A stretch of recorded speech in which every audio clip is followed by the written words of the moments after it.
नमस्कार दोस्तों, 72वीं BPSC exam जल्द ही आपके समक्ष होने वाला है और फॉर्म उम्मीद कर रहा हूं कि आप सब लोगों ने फिलअप कर दिया होगा। ऐसे बच्चे जो अभी भी फॉर्म को फिलअप नहीं किए हैं, मैं उनको रिकमेंड करूंगा कि जल्द से जल्द फॉर्म को फिलअप करें। अगर आपके पास अपना खुद का पर्सनल लैपटॉप है तो उसी से प्रेफर करें फॉर्म को फिलअप करना, और रात के समय करें फॉर्म को फिलअप करना, क्योंकि दिन के समय सर्वर जो है बहुत ज्यादा डाउन और बहुत ज्यादा दिक्कत का सामना आपको करना पड़ सकता है। तो दोस्तों, ये तो रही बात फॉर्म की। अब हम लोग आज के इस वीडियो में बात करेंगे कि 100 प्लस नंबर्स को कैसे लाएं। इससे रिलेटेड मैं आपको रेगुलर वीडियोस प्रोवाइड करा रहा हूं, क्योंकि मैं चाहता हूं कि अगर आप दिन भर पढ़ाई कर रहे हैं तो कुछ समय अपना आप अगर आपके सामने कुछ फीड करते हैं तो देखते हैं, तो एटलीस्ट आपको पता चले कि हाँ भाई इट इज पॉसिबल। तो इसीलिए जो है मैं आप लोगों के समक्ष जो है रेगुलर बेस पे इस टाइप के वीडियोस को लाता हूं, ताकि आप जो है अपने आप को एनर्जेटिक फील करें और आपको लगे कि कोई ऐसा इंसान है जो आपके पीछे पड़ा हुआ है कि आप भाई एग्जाम इस बार क्लियर कीजिए। और इसीलिए आज के इस वीडियो में हम लोग चर्चा करने वाले हैं 72वीं बीपीएससी प्रीलिम्स में कैसे लाएं 100 प्लस मार्क्स, उससे रिलेटेड पॉइंट को। सबसे इंपॉर्टेंटली आपको यह समझना है कि मिशन 72 बीपीएससी प्रीलिम्स अभी बचा हुआ आपका व्हाट्सएवर जो 60 डेज का समय है, इस 60 डेज को आपको कैसे मैक्सिमाइज करना है ये आप निर्धारित करेंगे। अब आपको क्या डिसाइड करना है कि आपको कैसे प्रायोरिटाइज करना है किन सब्जेक्टों को, जो सब्जेक्ट से क्वेश्चन रेगुलर बेस्ड पे आ रहे हैं। तो आज के इस वीडियो में हम उसी सारे ब्लूप्रिंट के ऊपर चर्चा करेंगे। वीडियो आज थोड़ी लंबी ज्यादा नहीं रहेगी, छोटी रहेगी, लेकिन काफी ज्यादा इंपैक्टफुल रहेगी। दोस्तों, सबसे पहले आपको समझना होगा कि पिछले साल जिस पैटर्न के आधार पे आप तैयारी कर रहे थे, अगर उसी पैटर्न पे इस साल भी आप तैयारी कर रहे हैं तो रिजल्ट में कुछ ज्यादा बदलाव आपको नजर नहीं आएगा। क्यों? क्योंकि पिछले साल हो सकता है अगर आप इस पैटर्न पे तैयारी कर रहे हैं कि सर डायरेक्ट फैक्ट या सिंपल एलिमिनेशन, यानी कि पहले होता क्या था कि पहले के क्वेश्चन में एलिमिनेशन करना आसान होता था। पहले आप दो ऑप्शन को आसान से एलिमिनेट कर देते हैं, और आजकल के ऑप्शनों का स्तर ऐसा है, क्वेश्चनों का स्तर, कि आप क्वेश्चनों को एलिमिनेट भी नहीं कर पाते हैं। जैसे लेटर सपोज कि मैं आपसे पूछूं कि बताइएगा हरदी वॉयलेंस जो है ये बिहार में कहां हुआ, तब आपने कभी उसका बारे में सुना ही नहीं कि हरदी वॉयलेंस, हरदी मतलब बेसिकली हल्दी, हम लोग बिहार में हरदी को हल्दी कहते हैं, तो हरदी, हरदी उसका नाम था हरदी। तो हरदी हिंसा कहां हुई थी, किस समय हुई थी, कौन उसमें मारे गए थे, कौन किया था, ये आपको पता ही नहीं है। तो मेरे भाई कहने का मतलब यह है कि कुछ भी जो इस टाइप के टॉपिक्स होते हैं हमारे, जैसे लेटर सपोज कि इमेजिन कीजिए कि हम अगर देखते हैं, जैसे इसी टॉपिक को देखिए, जैसे लेटर सपोज कि हम अगर बात करते हैं कि हरदी वाला, तो हरदी वाला जब हम बात करते हैं तो देखिए हरदी वॉयलेंस की बात जब भी हम लोग करते हैं तो हरदी वॉयलेंस जैसे इस नोट्स है, जो आपको आपके समझ कुछ ऐसे नोट्स होने चाहिए जिस नोट्स में आपको ये सारी की सारी जानकारी, चाहे बड़ी हो या छोटी हो, आपको उसके बारे में पता होना चाहिए। जैसे देखिए इस वाले नोट्स में अगर आप देखेंगे तो you will find it out कि यहां पे आपको नजर आएगा, और जैसे चौरी चौरा है, बिहार प्रोविंस कॉन्फ्रेंस है, यहां पे मोतिहारी कॉन्फ्रेंस है। तो इस टाइप के जो भी छोटे बड़े जो भी आपके खबर है उनको जो है आपको पता होना चाहिए। जैसे देखिए ये हरदी मेला वॉयलेंस मुजफ्फरपुर में हुआ था 14 फरवरी 1921 को, बाबू कृष्ण बसाल लीड किए थे। एफएसी मूस जो है, जो प्लेटिस प्लांटर्स के सेक्रेटरी थे, उनको बेसिकली घायल कर दिया गया था। तो इस टाइप के अफलातून क्वेश्चन आते। तो पहले जो होते थे बेसिक डायरेक्ट फैक्ट होता था और सिंपल एलिमिनेशन होता था। अब ऐसा नहीं है, अब आपको डीप डाइव करना होगा किसी भी टॉपिक में। स्टेटमेंट बेस्ड एनालिटिक क्वेश्चन आते हैं, यानी कि क्वेश्चनों को अब अच्छे से सॉल्व करना होगा। जैसे मैं चाहूंगा कि आपके समझ कुछ क्वेश्चंस को मैं दिखाऊं। जैसे लेटर सपोज इमेजिन कीजिए कि आज का जैसे हम अपना ही क्वेश्चन को दिखाते हैं आप लोग को। जैसे लेटर सपोज इमेजिन कीजिए कि क्वेश्चन है, देखिए ध्यान रखिए, इस क्वेश्चन को देखिएगा ध्यान से, आपको पता चलेगा क्वेश्चन का स्तर अब कैसा है। जैसे देखिए इसी क्वेश्चन को देखिए, कोई भी क्वेश्चन देखिए, इसी क्वेश्चन को देखिए, जैसे कह रहा है क्वेश्चन को कि decadal population growth rate of Bihar become 2011 to 2011 क्या एनालिसिस कॉन्टेक्स्ट है, यानी कि 2001 से 2011 के बीच में बिहार की दशकीय जनसंख्या वृद्धि दर के संबंध में आपको क्या बताना है। हम लोग रट्टा मार लेते हैं कि सर 25% के आसपास दशकीय वृद्धि दर है, लेकिन क्या इसके पीछे का कारण है। अब इस कारण से क्वेश्चन बन रहा है, इस टाइप के क्वेश्चन बन रहे हैं। जैसे देखिए कि ऑब्वियस सी बात है कि जैसे इसी क्वेश्चन, कोई भी क्वेश्चन आप देखेंगे आपको you will find it out कि बिहार में नव पाषाण ताम पाषाण के संबंध में कौन सा कथन इसमें से गलत है। तो जैसे देखिए आपने पढ़ लिया है कि सारण में चिरांद में हड्डी से बने औजार में, लेकिन क्या चीज का हड्डी था नहीं पढ़ा, लेकिन आप रिलेट करके कर सकते कि हाँ भाई हिरन का हड्डी था। आप ताराडी कहां पे, तो महाबोधि में है, तो गया में है, तो गया के पास महाबोधि, दो सही हो जाएगा। जबकि वज्जी और इसका कोई संबंध नहीं है तो ये गलत हो जाएगा। तो इस टाइप के क्वेश्चन जो है अब आपके समझ जो बन, जैसे कि इस क्वेश्चन देखिए, बड़ा प्यारा क्वेश्चन है कि 2011 की जनगणना में गोपालगंज जिले में लिंग अनुपात सबसे अधिक दर्ज किया गया, सबको पता है, लेकिन इसके पीछे का मुख्य कारण क्या है कि वहां पे सशक्त स्थानीय मातृ सत्तात्मक परंपराएं हैं। गलत, ये कोई पैमाना पैमाना नहीं है, क्योंकि वहां पे जो है माइग्रेटरी रेट जो है बहुत ज्यादा है, खासकर विदेश में जाने का जो लेबर है वो जाने का, जिस कारण से वहां के बहुत सारे मर्द जो है वो विदेश चले गए और इस कारण से मर्दों का जनसंख्या वहां पे कम हो गया और इसलिए लिंग अनुपात में बेहतर है। तो ये सब क्या है, कॉन्सेप्चुअल क्लियरिटी है और उसको कैसे अप्लाइड करना ये है। तो ये क्या है, आजकल के बदलते हुए पैटर्न है और स्टेटमेंट बेस्ड है, एनालिटिक क्वेश्चन है। वहीं अगर हम बात करते हैं तो 1 2 3 ऑप्शंस, यानी कि ये क्या है, आपका इजी एलिमिनेशन होता था, केवल एक सही है, केवल दो सही है, मतलब इस टाइप का मान के चलिए कि आप जो है अब जो क्वेश्चंस आपके समक्ष आ रहे हैं इस टाइप के क्वेश्चन है, केवल एक सही है, केवल दो सही, जैसा भी आपको ऑप्शन को दिखाया ना क्वेश्चन का कि इसमें से देखिए, ये देखिए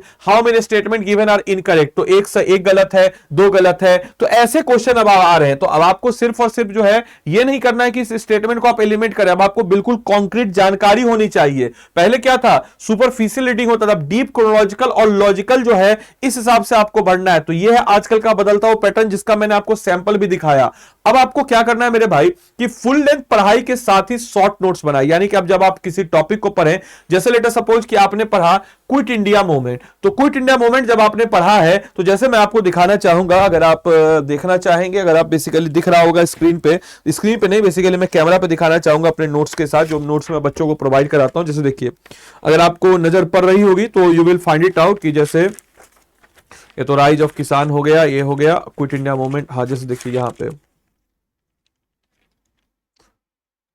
अब जैसे देखिए quit India movement in Bihar, अगर आपको नजर पड़ रहा होगा तो quit India movement and Bihar for BPSC exam, ये देख रहा होगा आपको।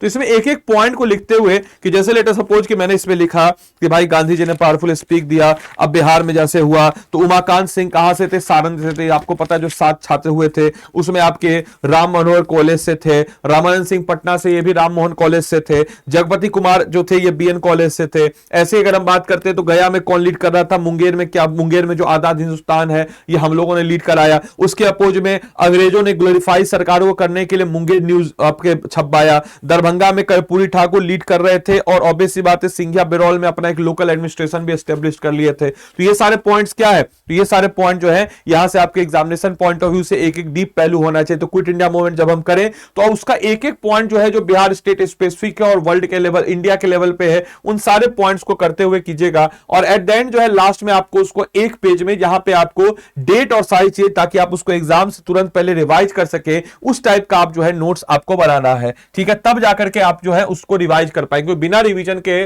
मुश्किल है। इसके अलावा एटलीस्ट पिछले 10 साल का प्रीवियस क्वेश्चन आपको करना होगा, हंस के कीजिए चाहे रो के कीजिए, ये आपको करना ही करना है, नॉन नेगोशिएबल है, आपको ये करना ही करना है।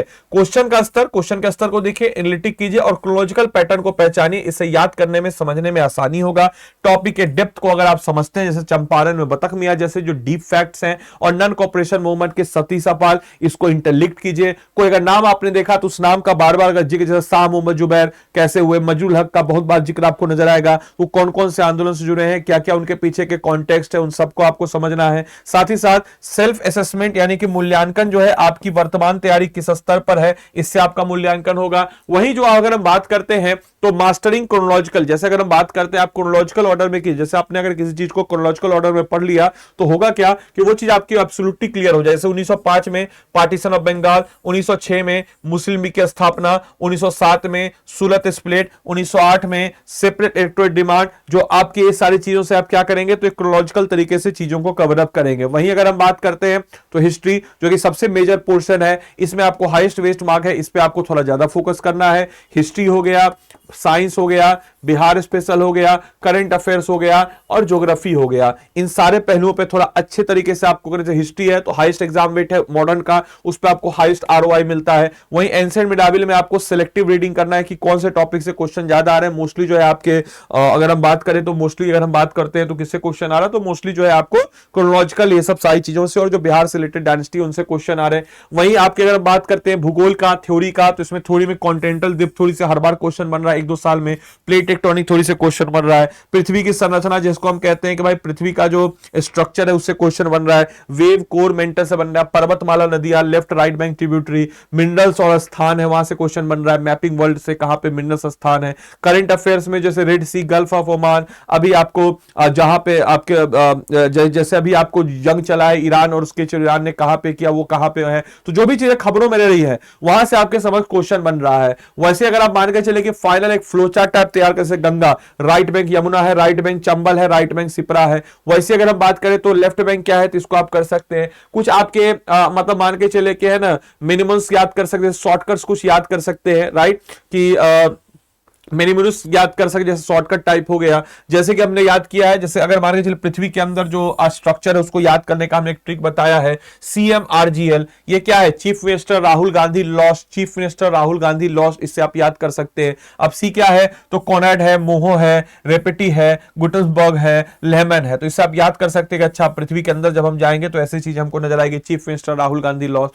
बेटा हमीरा, ये क्या है, बेटवा मीर एट हमीरपुर, बेटवा कहां मिलती है, तो हमीरपुर पे मिलती है, बेटवा हमीरना। तो ऐसे टाइप के ट्रिक से भी आप चीजों को याद कर सकते हैं जो रट्टा आपको नहीं हो पाए। इसे अगर हम बात करते हैं कि अपने रूम की दीवार पर 3 मैप लगाएंगे, इंडियन पॉलिटिकल वर्ल्ड और बिहार का मैप, इसमें सबसे लंबी नदी कहां पर, उसको बार बार देखिए। नॉर्थ ईस्ट राज्यों का सही क्रम क्या है, नॉर्थ ईस्ट राज्यों से क्वेश्चन कई बार बनता है, इसको आप स्पॉट करेंगे। ग्लोबल मिनरल्स यानी कि हम कह सकते हैं रूह, धान, डराव या फिर मनहौस, ये सब क्या है। इसके अलावा कोर माइंड, जैसे कि रटे नहीं, रोज मैप देख करके उसको विजुअल कनेक्शन बनाइए, ये आपके लिए ज्यादा फायदेमंद होगा। वही अगर हम बात करते हैं कुछ ऐसे टॉपिक्स है जो आपके लिए हाई यील्डिंग है, जिसमें आपका प्रीलिम्स पॉइंट ऑफ व्यू से हिस्ट्री है, करंट अफेयर्स है, जनरल साइंस है, बिहार स्पेशल है और ज्योग्राफी है। तो पहले उन सब्जेक्ट को कवर करें जिनका वेटेज जो है प्रीलिम्स में सबसे ज्यादा है, उसके बाद आप स्पेशलाइज सब्जेक्ट में जाएं, क्योंकि अभी जो आपका आखिरी का समय है इसमें आपको उन्हीं के तरफ जो है ज्यादा रुझान आपको करना चाहिए। बाकी आपको बताते चले हमारा Telegram official channel BPSC study IQ है, आप मेरे टेलीग्राम के साथ भी जुड़ सकते हैं, बीपीएससी कंटेंट वाले। साथ ही साथ अगर हम बात करें तो हमारा ऑफलाइन सेंटर भी है, ये बेसिकली हमारा अभी एट प्रेजेंट जो है हीरा पन्ना ऑफलाइन में भी पटना में मौजूद भी है। बाकी अगर हम बात करें आपको कि मान लें कि आपका आखिरी आपका अटेम्प्ट है और कल करे सो आज करे, आज करे से अब अधिकारी बनने की छवि आज से आपके अंदर होनी चाहिए। और चीजों को टालिए मत, चीजों को स्मूथ तरीके से बेहतर तरीके से कवर अप कीजिए। और अगर आप खुद से कर पा रहे, अच्छी बात है, गाइडेंस की जरूरत है तो आपके लिए सारथी बैच है। सारथी बैच क्यों खास है, क्योंकि आप किसी भी पेड बैच में पढ़ते हो, हमारे यहां पढ़ते हो, कहीं और पढ़ते हो, किसी भी कोचिंग में पढ़ते हो, डजंट मैटर, लेकिन आपके पास ये सारथी बैच होना ही होना चाहिए। क्यों होना चाहिए, क्योंकि सारथी बैच में मेरे भाई हम लोग क्या करेंगे, तो 5000 एमसीक्यूज को आपको पूरे के पूरे सब्जेक्ट का, चाहे हिस्ट्री हो, पॉलिटी हो, ज्योग्राफी हो, इकोनॉमिक्स हो, बिहार स्पेशल हो, करंट अफेयर्स हो, उसको subject wise, topic wise, subject wise आपको हम कवर अप कराते हैं। साथ ही साथ इसमें आपका रिवीजन अच्छे से हो जाएगा। इस बैच में आपको निर्णायक टेस्ट सीरीज जो है ये भी सम्मिलित होगा, जो कि एट द एंड जो है आपके लिए काफी ज्यादा फायदेमंद रहेगा। इतना ही नहीं मेरे भाई, आदि लाइव अगर आप कोड लगा करके इस बैच में इनरोल करते हैं, क्या कोड लगा करके, तो आदि लाइव कोड लगा करके अगर आप इस बैच में इनरोल करते हैं तो आपके लिए सबसे ज्यादा फायदेमंद क्या होगा कि आपको मेरा मेंटरशिप मिलेगा, जिसमें मैं आपको हर एक टॉपिक का, जैसे मैंने आपको भी दिखाया, हैंड रिटन नोट्स है, डेली का टास्क है, ये सब आपको प्रोवाइड करा देता हूं। लेकिन याद रखिएगा कोड आपको आदि लाइव भी लगाना है। इसके अलावा ये मेरा नंबर है, आप इस पर हमको व्हाट्सअप कर दीजिएगा कोड लगा करके, बैच को लेकर के 8789847319 आप हमको इस पर व्हाट्सअप कर दीजिएगा और हम आपको जो है ग्रुप में ऐड ऑन कर देंगे।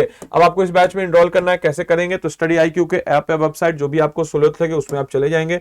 वहां पे जाने के बाद आप क्या लिखेंगे, यहाँ पे सारथी लिखेंगे, सारथी एमसीक्यू 72nd प्रीलिम्स बैच पे आप जाएंगे, बाय नाउ पे जाएंगे, बाय नाउ पे जाने के बाद यहाँ पे आप क्या लिखेंगे, तो ADILIVE आदि लाइव कोड लिखेंगे। जैसे ही आपने आदि लाइव कोड लिखा तो 2000 में क्या हो जाएगा आपका, ये जो है मिल जाएगा आपको। तो आदि लाइव कोड जो है आप इसमें लिखेंगे और आदि लाइव कोड को लगा करके आप इस बैच में एनरोल कर लेंगे। बाकी उसके बाद हमको 8789847319 इस पे हम व्हाट्सएप कर दीजिएगा। आप लोग याद रखिएगा आपको बैच में एनरोल करना है तो ऑब्वियस सी बात है हमको एक व्हाट्सएप जरूर कर दीजिएगा, तब जाकर के हम जो है आपको अपने टेलीग्राम ग्रुप पे, व्हाट्सएप ग्रुप पे भी जोड़ देंगे। कोड आदि लाइव भी लगाइएगा, बाद में कोड आपने दूसरा लगाया, कोई इसका एक्सक्यूज नहीं है। हैंड रिटन नोट्स मेरी तरफ से आपको नहीं मिलेगा, मेंटरशिप मेरी तरफ से नहीं मिलेगा, राइट। अगर आप मेरा कोड लगाते हैं तो आपको मेरा एडिशनल मेंटरशिप मिलेगा। डजंट मीन कि आपको किसी दूसरे फैकल्टी का क्लास नहीं मिलेगा, मेरा क्लास जरूर आपको मिलेगा लेकिन एडिशनल मेंटरशिप नहीं मिलेगा। तो हैंड रिटन नोट्स तमाम तरह के फीचर्स आपको चाहिए, तो इस कोड को लगा करके इस बैच में एनरोल करके अपनी तैयारी को मजबूत करें। तो बाकी चलिए मिलते हैं अगले सेशन में, तब तक के लिए सारे बच्चों को bye bye, take care, thank you and thanks for watching this session, thank you.